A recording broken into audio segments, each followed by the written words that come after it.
Hey there! Welcome back to Advancing with Amy, mental health warrior and neurospicy mama.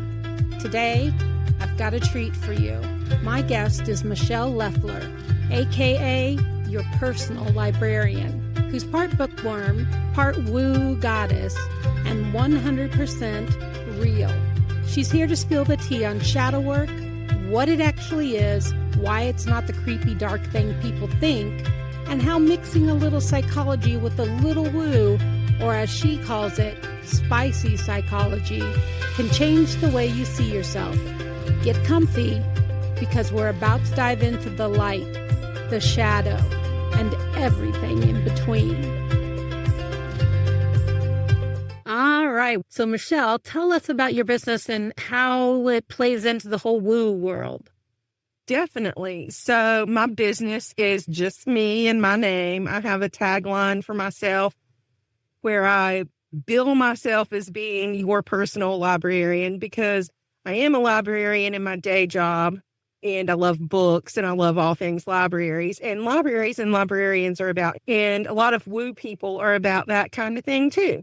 So Yeah, kind of blends in for me. And that's great. so my business is me bringing you, not you specifically, but you as in the people that are following my business, information of all types. And I don't niche down into any one thing because I don't like any one thing. I think that's part of my neurospiciness. I can't focus on one thing. I know some people can. Some neurospicy people do hyper focus on one thing, but I don't. And when I do that, I end up hating that one thing. So I focus on a lot of different things at one time, which works for me in my business. And I know that a lot of neurotypical business owners try to focus on one niche and kind of niche down into one thing. And that's fine if that works for them. But I would go stark raving mad if I I would never be able to decide on what one thing that I wanted to do, because then I would end up hating it. Right. Well, just so you don't feel so alone in the neurodivergent world, there's a lot of neurodivergent people that switch back and forth. Like my daughter currently has a hyper focus of like anime and manga, but she's had many over the years. So, and like with food, she'll eat the same thing for like 6 months straight. All she wants is chicken nuggets. And then suddenly she can't stand them and you've stocked up on them and she doesn't want them anymore. That would be me. That's funny. So that's good to know. Yeah, it's not just you. And I do definitely bring the woo into everything I do, because I am very woo. I consider myself to be witchy. I bring that into my business. I'm very holistic, health-minded, very woo-based in the way I approach things. And it's just all of who I am. So I couldn't imagine doing business without bringing that in. I actually tried at one point and I was like, no. And that's probably why my business was not successful and taken so long to really take off and start growing, because I tried to force myself to do business without woo and to do business in a neurotypical way. And it just did not work for me. Right. And also what I noticed, because I'm a customer of yours and I love your business. I just recently took one of your courses on shadow work, and that falls into a mental health category as well. Do you want to talk about shadow work real quick for us? Sure. And you'll probably know from taking that course, I focused a lot on the actual non-woo side and brought in a lot of the psychology of it with Carl Jung and everything, because I wanted to show people that woo is not some weird, scary thing. And it's not like what society portrays it to be. I like to call all my woo stuff psychological spiciness or something. I like that. Yeah, like spicy psychology. That's what I tend to refer to it as, because I like psychology. I like mental thought-based processes. but I don't want to be clinical and dry in my approach to anything. So I want to bring my woo into it. So for me, that's how it blends together. But that course specifically was designed to talk a lot about the psychology of it. And I'm a very big Carl Jung fan, and went into all that and his portrayal of the self and the anima and animus and everything. And so it was very heavily psychology, but I did bring woo into it with astrology as well. And then the chakra healing and all that too, because all of that makes us who we are, not just a clinical diagnosis of whatever or a clinical view of anything. We are whole people. We are We're not more than one just dimensional. one thing. So if I'm going to bring all of the things into my business, I want to bring all of the things into my approach. And so shadow work for me, originally, when I first heard about it, was very psychological when I was in high school taking intro to psychology course.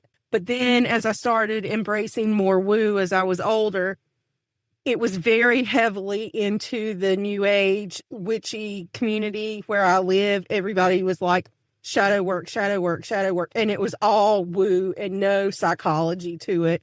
And I'm like, if you force it from either aspect, then it's not real shadow work. So I thought this course that I made could be something that brought all of it. And I think I said in that course that if you hate like the shadow aspect of who you are, then you're trying to operate completely in the light. And that's not normal. That's not right. You can't operate all in the shadow, but you can't operate all in the light either. You need to be a panda. And so it's like our psychology, our shadow itself, we can't have all clinical. We can't have all woo. We have to have a balanced panda of that view of it as well. So yeah. My favorite courses that I've ever created, and I have a lot of digital products and courses. Well, I really liked it. One of the things I found about when you even mentioned shadow work, people think it's like spooky or dark or just like not something that you can do and still be spiritual and or religious or whatever. And you can. It's totally not all about that. No, it's all about just the way that we've been conditioned to see ourselves. And like little girls are conditioned to be beautiful and to be sweet and to be kind and to be good and to only portray those kinds of things. And so a lot of times when girls experience what society deems a negative emotion for a girl, like bossiness, which doesn't necessarily equate to bossiness. That's just what people label it. That can be an assertive, but it's labeled as bossy, or anger and all that, which are normal human emotions that we all feel. But if a girl expresses that, then she's not sweet, she's not kind, she's not demure. And so a lot of times girls grow up to hate that aspect of themselves, and they try to shove it down and try to make it go away. And you can't make part of yourself go away. You can try. The only thing that leads to is needing more of what is woo in my terms. And that would be like shamanistic healing, where you do like, I cannot think of the word right now. I keep saying past life regression in my mind, and that's not right. I'll think of it later.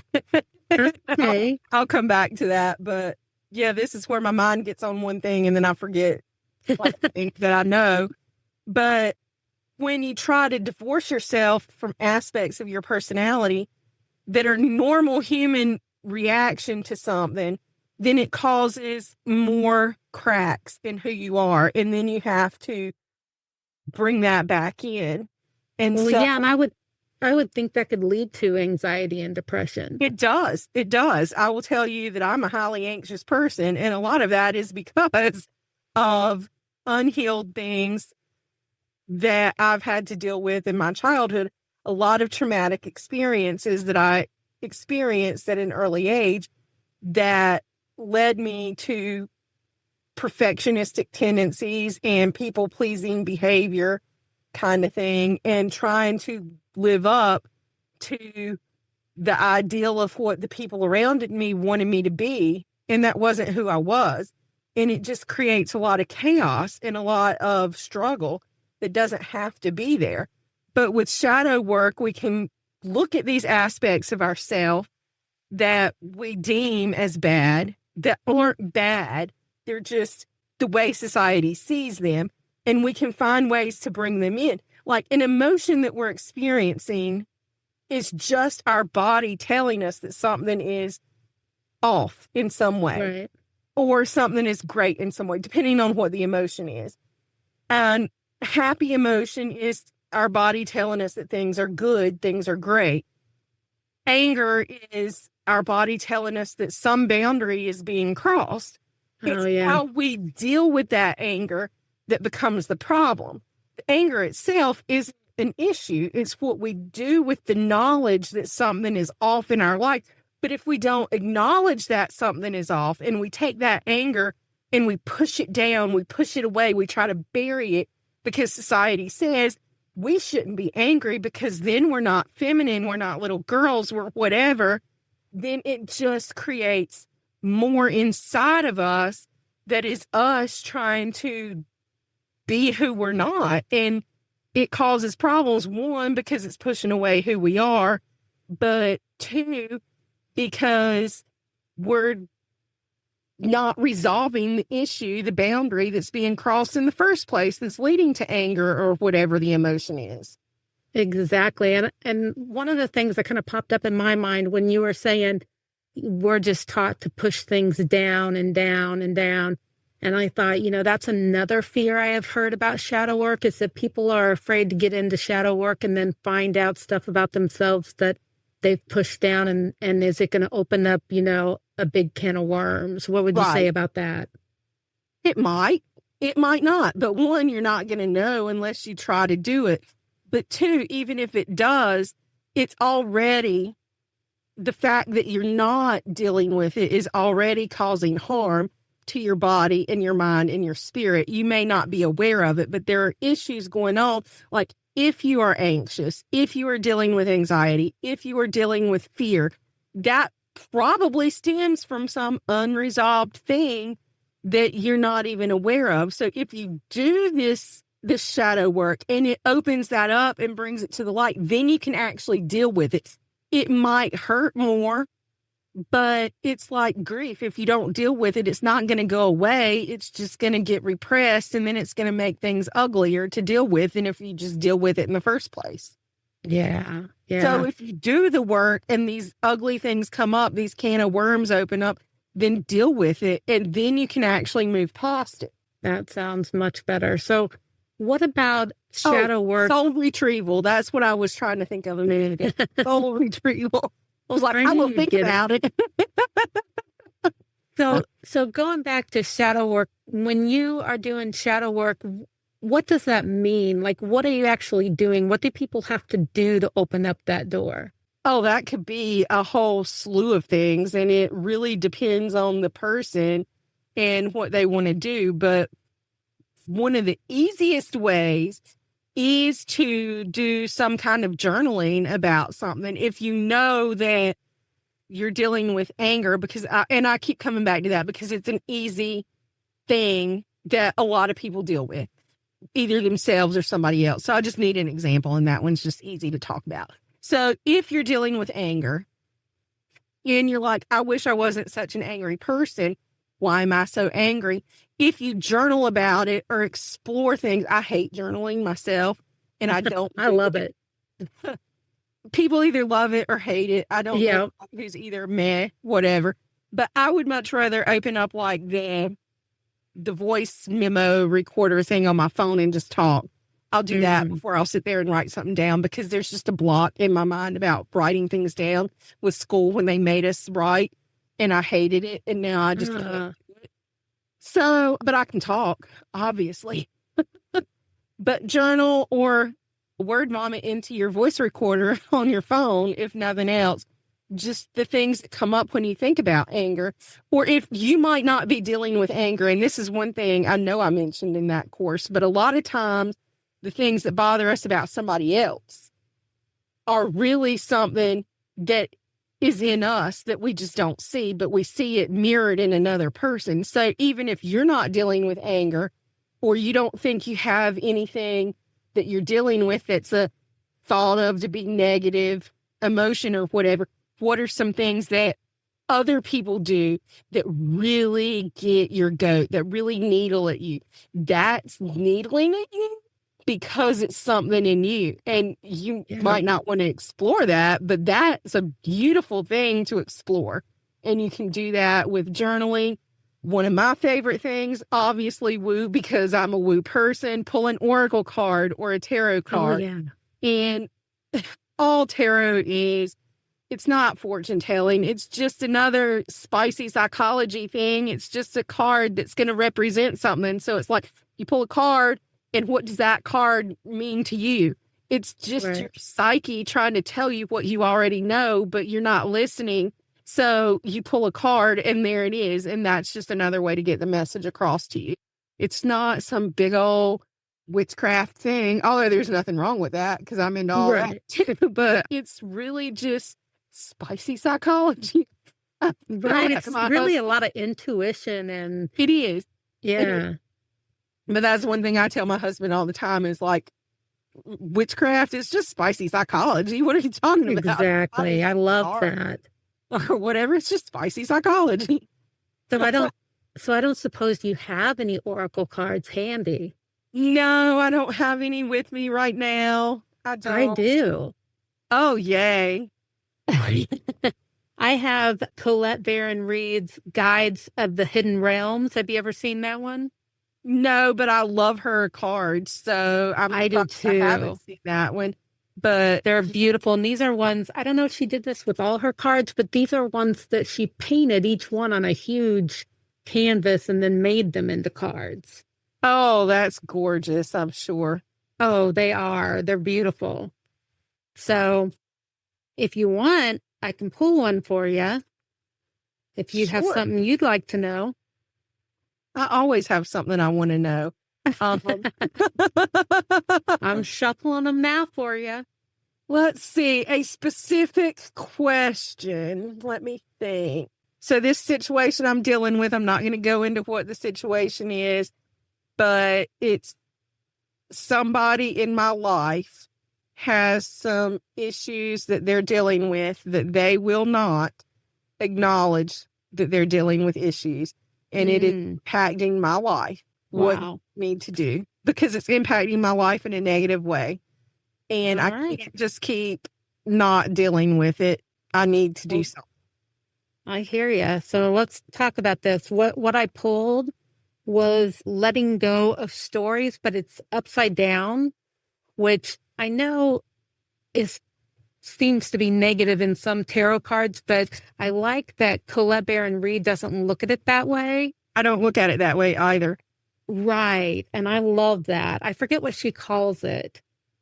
I don't remember, Do you remember? what she calls it, but for me, a reverse card is just, it can either be the opposite of what the card would normally say if it was normal facing, or it could just be a hidden aspect of it. Like the first thing you would normally think of with that card, take it a bit deeper, and what could a deeper reading behind it be?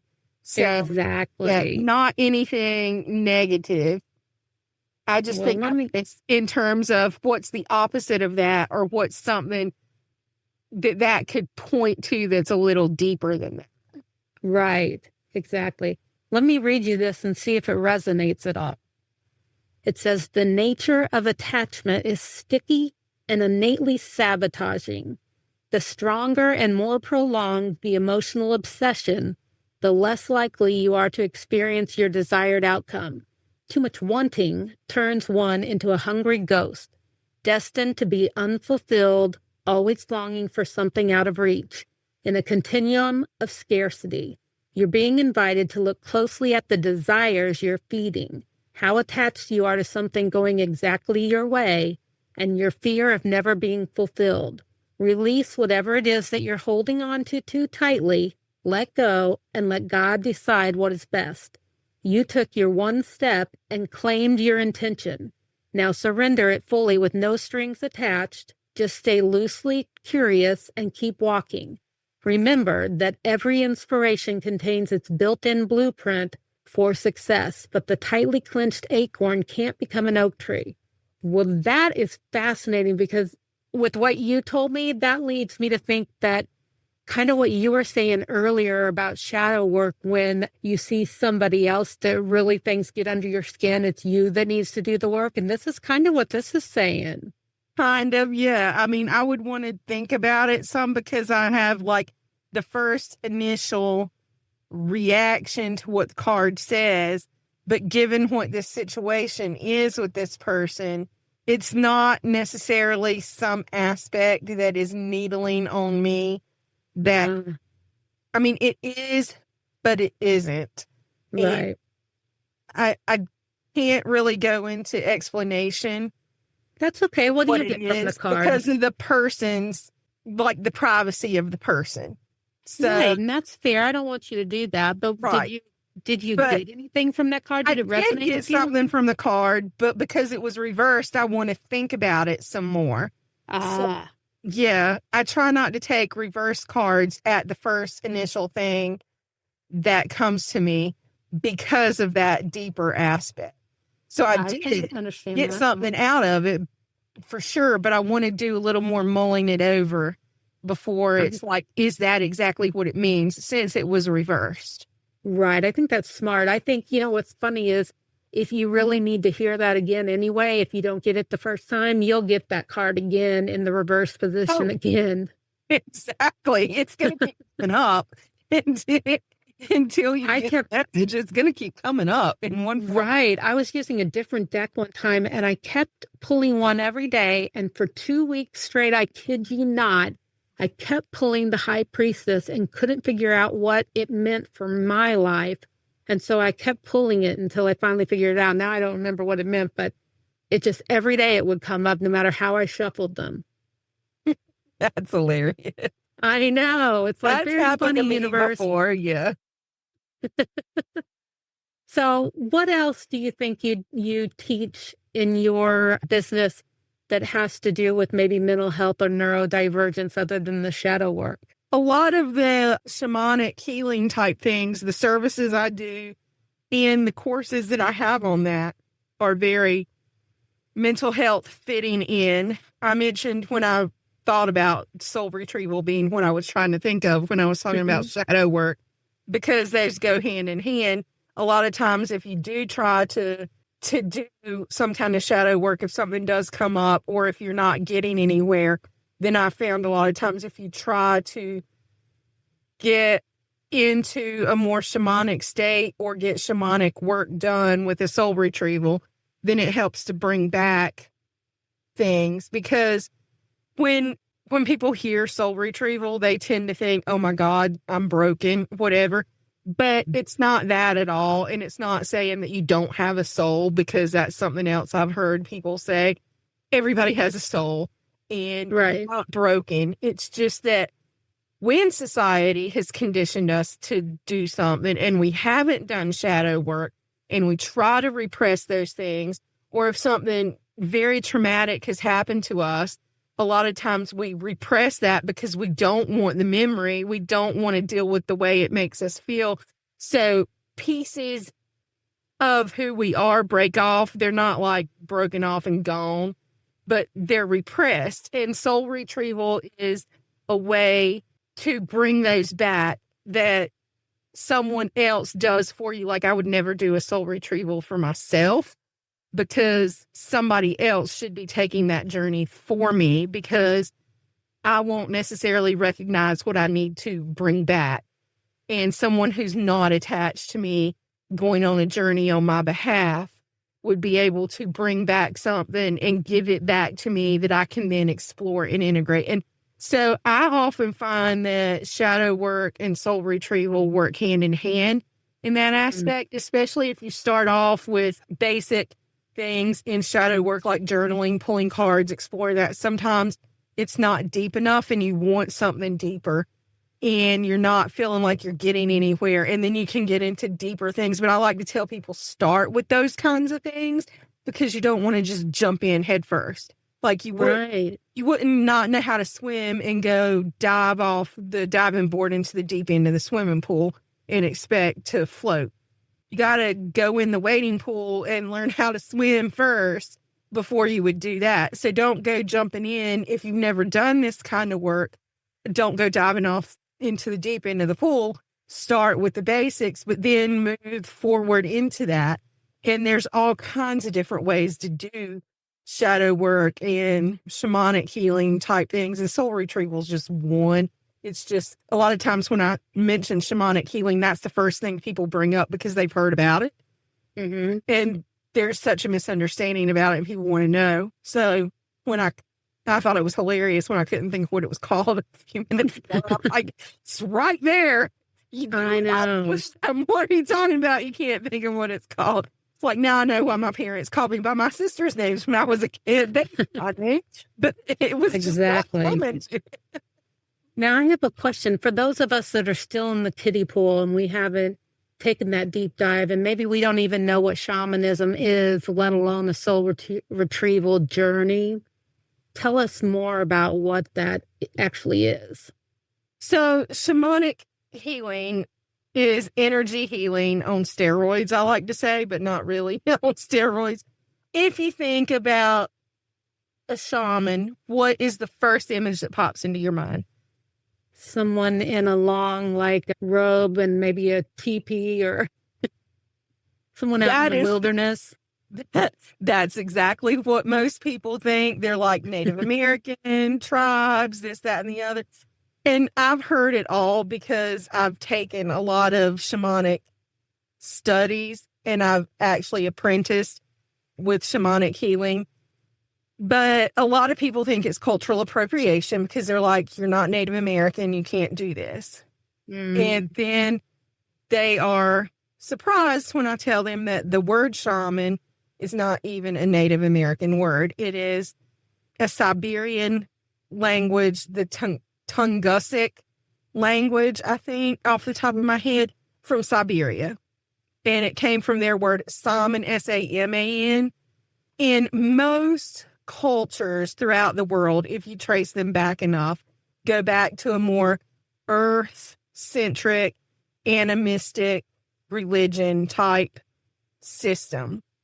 And shamanism is kind of that, but has also gotten other energy healing brought into with it. Like obviously in Siberia, they wouldn't have had like the chakra system that we get from like India.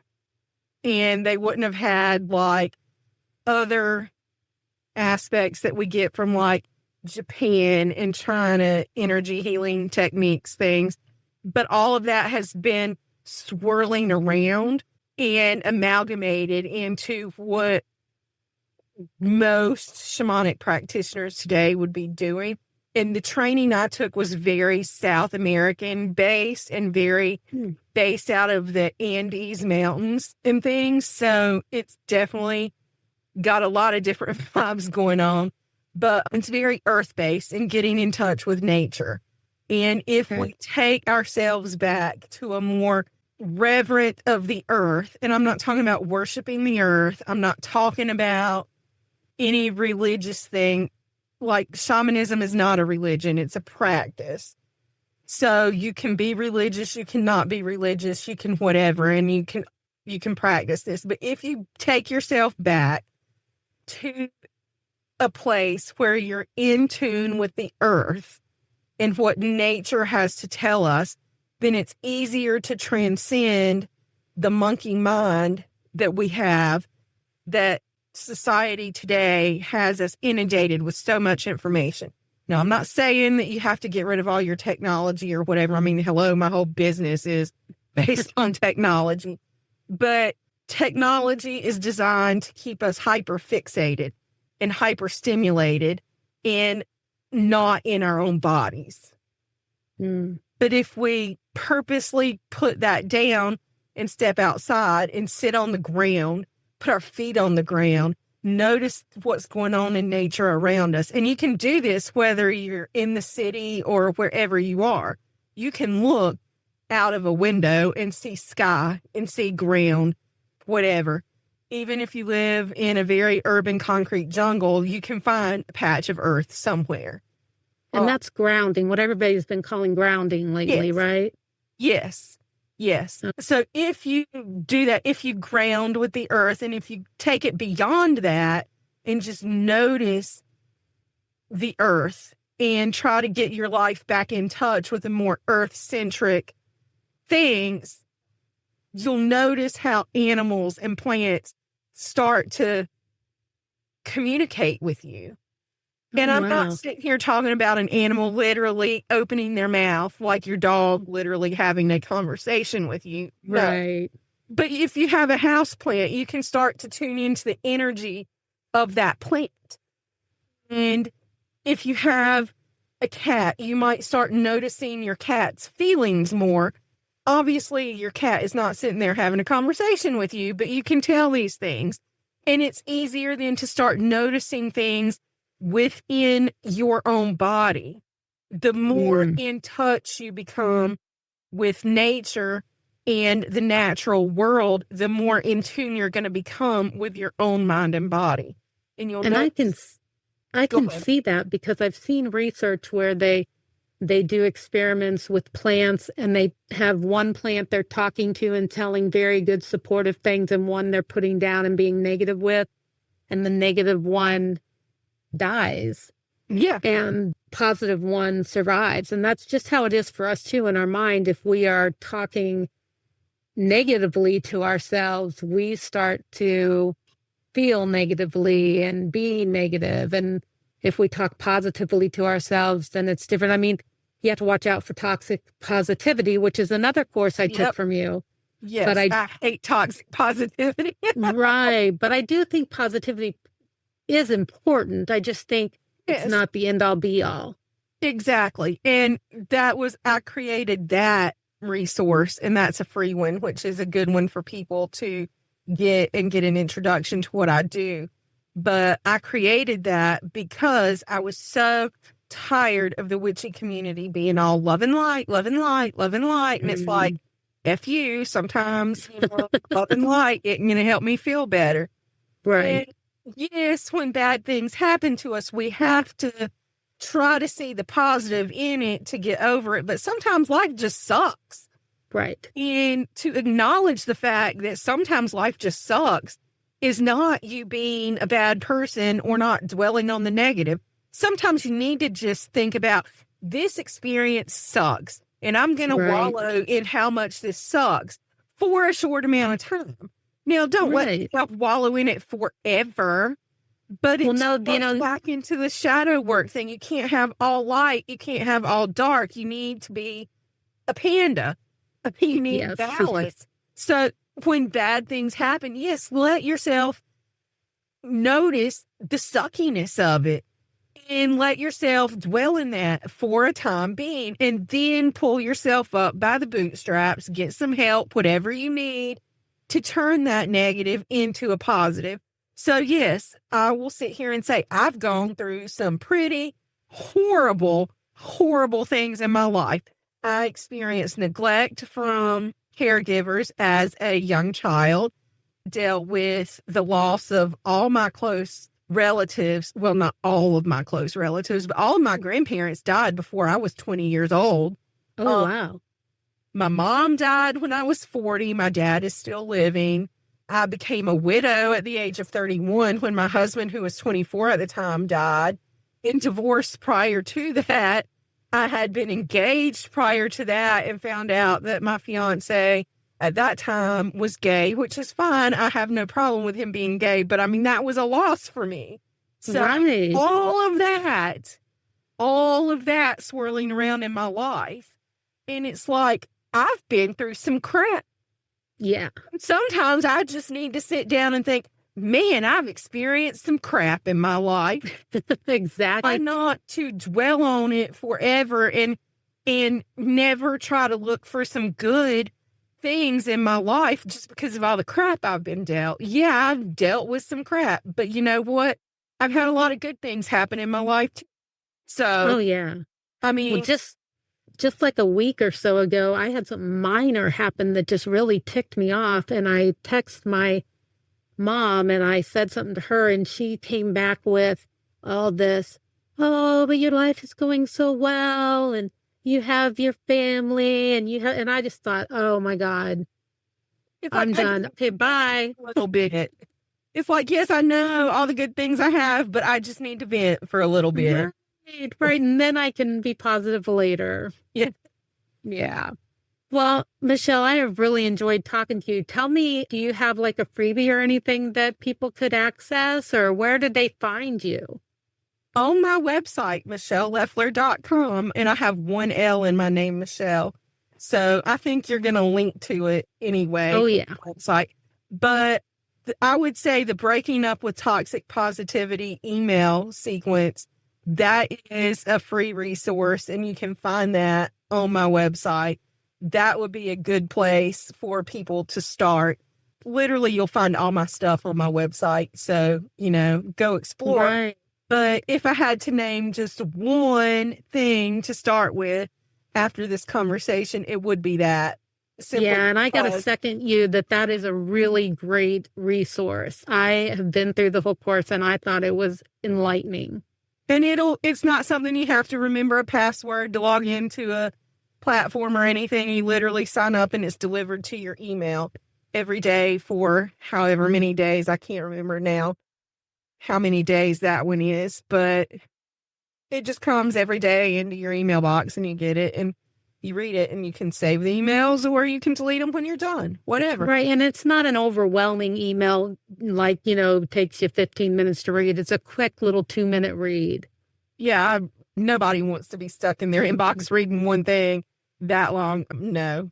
Right. And tell me one other thing. Sorry, I have a question. Do you actually do some of this shamanism healing? And do you do shadow work with people?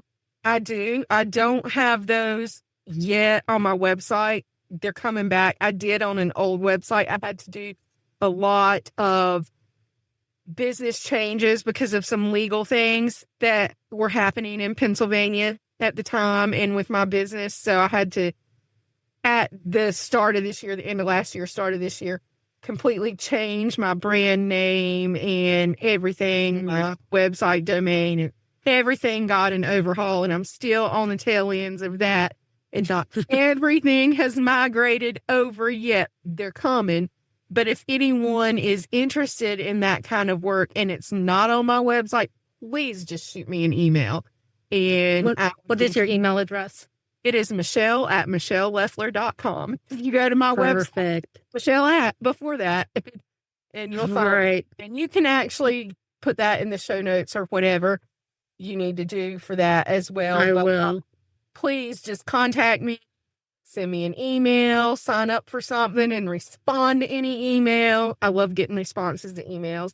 You can respond and say, hey, I'm interested in this, whatever, and I will hook you up with that. We can talk through it if it's something for you. I don't recommend it for everybody, but I am very happy to talk to anybody about what's the best recommended course for them. And I know it's not necessarily all on there yet, but it's coming back because yes, I do it. I love that kind of work. Great. But, one thing that we talk about all the time, Amy, is we're only one person and we're trying to run these businesses by ourselves. Amen. Sometimes they take longer than we want them to. Yes, they do. I've been there. So just to give you a chance at the very end of this interview here, can you tell us, is there anything you want to leave our listeners with, something you want to tell them? I would say to be who you are, no matter who that is. Live your life gloriously and happily and loudly, despite what anybody else says. And don't let somebody else's version of who you need to be affect who you really are. And you'll be much happier for it. I love that. Yeah, that's beautiful. All right. Thanks, Michele. Thank you for having me. Wasn't that good? Michele totally nailed it. Your shadow isn't something to fear. It's a part of you that deserves a seat at the table. If you're ready to start exploring yours, go grab her free Breaking Up with Toxic Positivity email series at michelelefler.com. That's MICHELELEFLER.com. Seriously, it's quick, it's smart, and it won't clog up your inbox. And if you want to talk shadow work or shamanic healing with her, just shoot her an email at michele@michelelefler.com. Remember, light, shadow, messy, magical, all of it makes you, you. Own it and keep advancing, warrior.